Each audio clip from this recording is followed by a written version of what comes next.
The story for the 1984 film adaptation of Dune is the planet Arrakis, also known as Dune, is the only planet in the known universe that naturally creates the spice melange, which is used to enhance human abilities, prolong life, and enable space travel. All rivaling families vie for this planet, for whoever controls the spice controls the universe. One family has been commissioned to be stationed on this planet to run the spice mining operations, but other rivaling families want ownership of this planet, and the bad emperor of the galaxy will use them in order to gain control of the spice. At the same time, the son of the family stationed on the planet is prophesied to be the god of the freemen of the planet Dune. Now, there's more to the story than what I just said, but there's so many layers of the story, it's kind of hard to summarize it. I went through many takes to try and do that. Now, with this adaptation, I know some people like it, some people don't, depending on if you've read the book or not. If you've read the book, some people like it, some people don't. If you're like me and are just a regular moviegoer and haven't read the book yet, some people like it, some people don't. I'm in the middle ground, for I like it. There's a lot of things I like about it, but there's plenty of things in there that I don't like. It's kind of a mixed bag. Some things work, some things don't. One thing will work in one scene, but not work in another. This design is great for this character, but not so great here. It's just many things here and there is just okay. Now, the story itself is good. It's a good story. Nothing's really wrong with it at all. Nothing's wrong with the story. The story is beautiful. I absolutely love it. Made me want to read the book, which I will do years from now because I need to create space on my shelf in order to do that. But it's a good story. Now, the characters, on the other hand, are good. They're pretty well drawn out, just a little thin because it's a movie adaptation.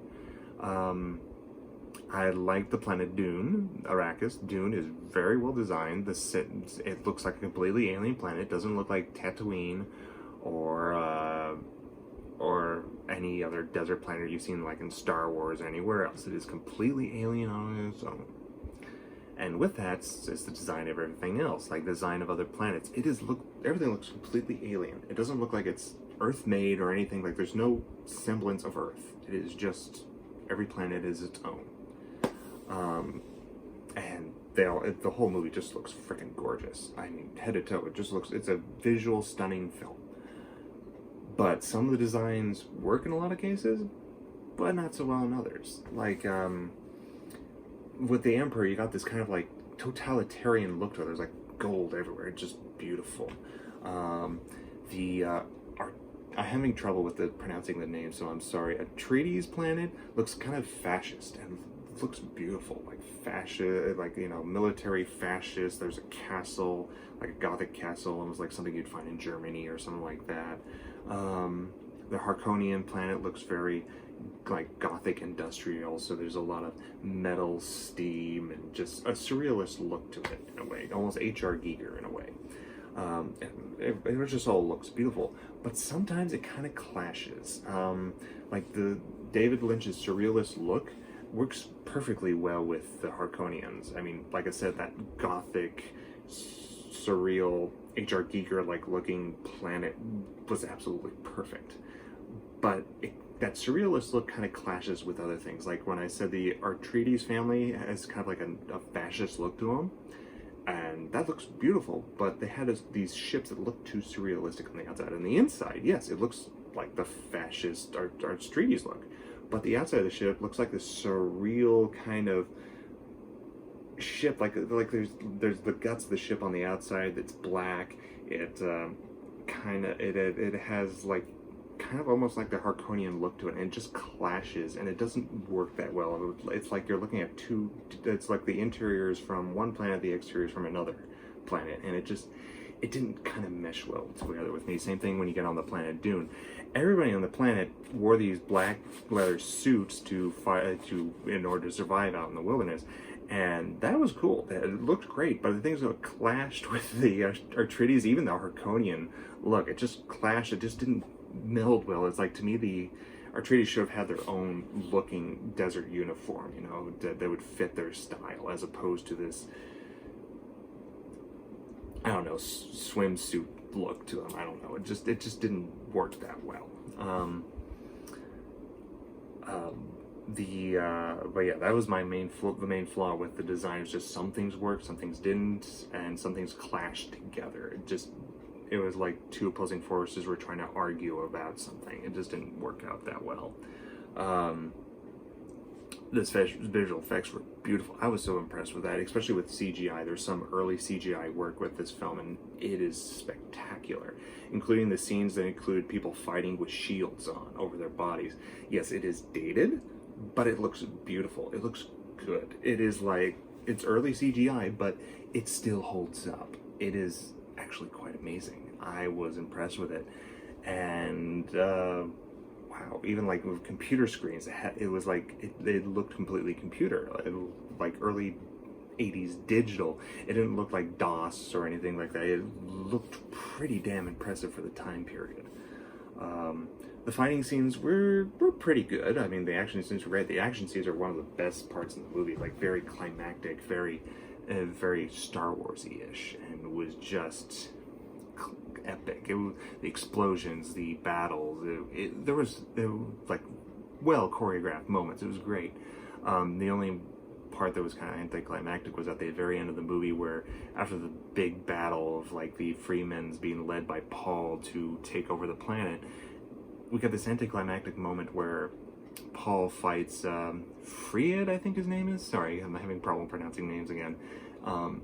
They have this knife fight that's very like, really, we're doing this? We had this huge battle. They couldn't kill each other in that battle, and now we're having this knife fight. It just kind of, it's just like, okay, great. It's like we had this huge battle, and then we have this simple, stupid battle. And the knife fight was not that well choreographed. It was just, it felt more like people just doing this, like slapping with their hands or something. And it wasn't that great of a fight, but also, like I said, it was like, we've already had this great epic battle, now we're having this cheesy little fight. What the hell? And Freyd was done like that. There was so much build up to Freyd that when we finally got to see him battle, it was just, that's it. It was like Phasma from the Star Wars sequel trilogy. It's like so much built for this character, but she's completely disposable like that. And so yeah, I understand there's deleted scenes, so maybe this character is better shown in deleted scenes. Maybe. I don't know about that. Acting in the movie is kind of hit and miss. Some of the acting is good in many scenes, but some of it seemed very melodramatic. It was like, it was like they were doing some sort of like soap opera acting. It was just like putting too much drama emphasis on a scene or something. It was like almost over the top, like barely over the top acting. It was like, okay, that could have been done better. But like there's still enough good acting in between to balance it out. This is a movie where you would expect a lot of exposition to be in, because there's just so far in the future and technology has changed and all that.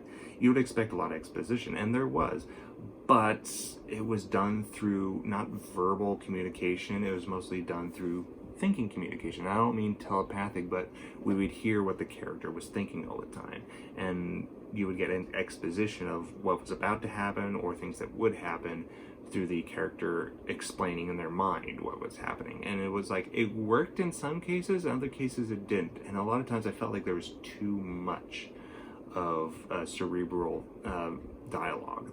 There should have been more vocal dialogue to explain some things, like maybe there's a scene where Paul puts his hand in a box that's psychologically torturing him. Like he's imagining this hand is being burnt off, and to me, we shouldn't have heard what he was thinking. He probably should have had like some simple dialogue with the the head of the sisterhood, like telling what's going on. And it's like that could have been a little bit more dramatic and engaging rather than just him thinking about it and this and that. It was just, it worked and it didn't. And it's the same thing in other scenes. It kind of, it gave explanation, but not in a very gratifying way, basically. And some scenes it worked. Like there's this one scene where Paul's father Leto is walking down the hallway on Dune, and he's thinking about his mistress, who is Paul's mother, and he's thinking, you know what, I should have married her. I love her very much, but I should have married her. That was a good exposition. That was a good moment to have cerebral dialogue. It could have been also been done vocally, but it was good enough being a cerebral dialogue.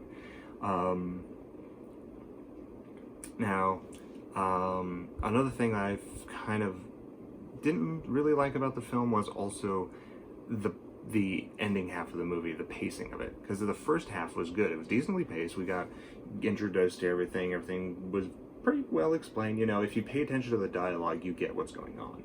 And everything's good. Then we have this good climactic battle of the Harkonians, overthrowing the Atreides family and trying to assassinate them, and all that is great. But then when they run into the Freemans, the people of the planet Dune, all of a sudden the pace just quickens up because they have to, speed up to end the movie.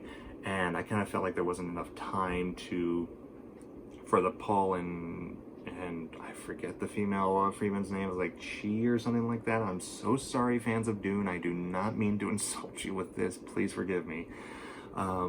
Their love was a bit too quick. I didn't feel like there was enough time between them. And also with the training of the Freemans for battle, I felt like there wasn't enough time, especially with the Freemans suddenly trusting Paul. It's just, everything was just happening way too quick.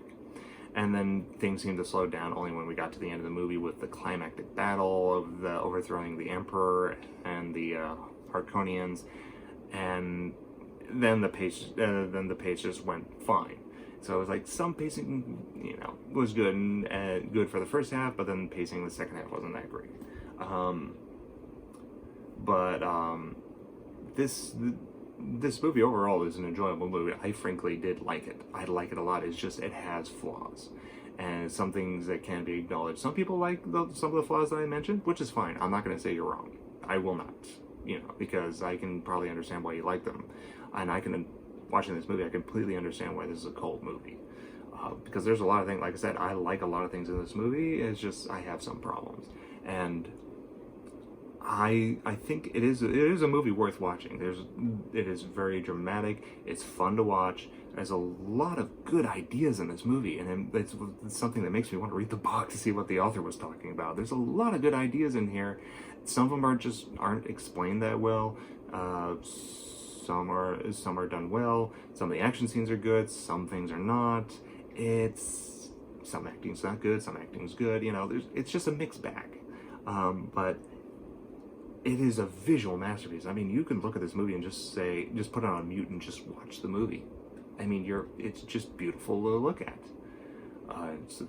I thoroughly enjoyed just looking at the movie. Now, one thing that I like to compare this movie to is 1980s fantasy movies. Now, we all know Star Wars is regarded as a science fantasy. And one could argue that Dune is as well, particularly this movie. It is a science fantasy, but it kind of went more fantasy instead of science. There's plenty of science in there, but it felt a little bit more like fantasy. And it was kind of designed like that too. And if you kind of don't understand what I'm going with there, take a look at fantasy movies from the 1980s, like Willow, or oh shit, I had another one in my head. But Will and frankly is one of them. That movie, if you look at Willow, you'll know what I'm talking about with the way the sets are designed, the costumes are designed, and everything on a set, and just the special effects and visual effects and how everything looks. And then you look at Dune, you're like, oh yes, I see what it means by an 80 fantasy movie. It's kind of like that. That's what it looks like. And to me, that just adds another layer to it of the time period. And love it or hate it of Dune, I love it, but one thing you have to appreciate, this movie gave us Kyle MacLachlan. if, you know, this is his first movie, if David Lynch didn't hire Kyle MacLachlan for this, he wouldn't have been in Blue Velvet, Twin Peaks, or Sex and the City, or some of the other things he's known for, and David Lynch wouldn't have done other projects. You know, this movie, whether you love it or hate it, everybody prospered from it, including fans, you know, because this showed that something like Dune can be adapted. It'd be difficult as hell, but it could be worth it, and it shows that it can be done. Also, for people wanting to read a book, some people, like, when they read a book, sometimes they have a hard time trying to keep track of what's going on. Watch a film adaptation. Same thing with Dune. If you're very intimidated, like some people I know are intimidated to read Dune, like they're not too sure if they want to do it or they understand it, watch this movie. Or watch the TV movie miniseries, which I have not seen yet, or the 2020 film coming up. You know, watch the movie, watch an adaptation, and then you'll get context. And so when you come across something that wasn't in the film, you have some sense of where you're going and understanding, you can imagine what's going on.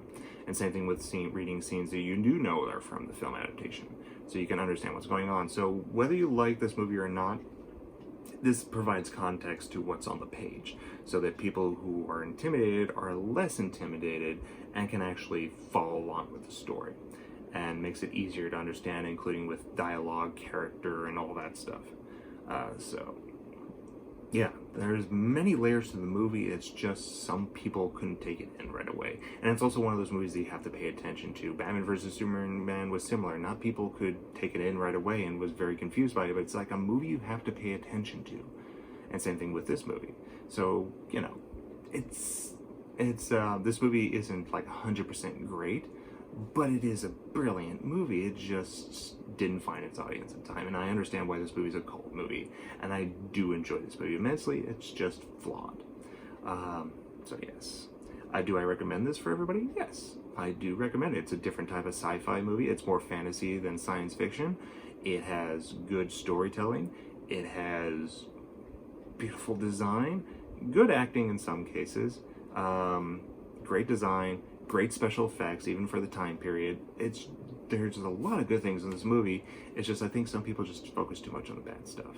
And like I said, if you're intimidated to read the book, watch the movie. Maybe you'll be like, oh, it's not as frightening as I thought it would be. I'll read the book and then you'll understand a little bit more. I don't know. But I have to give this movie at least 3 stars out of 5. I was going to give it 2.5 stars, but I keep thinking about this movie.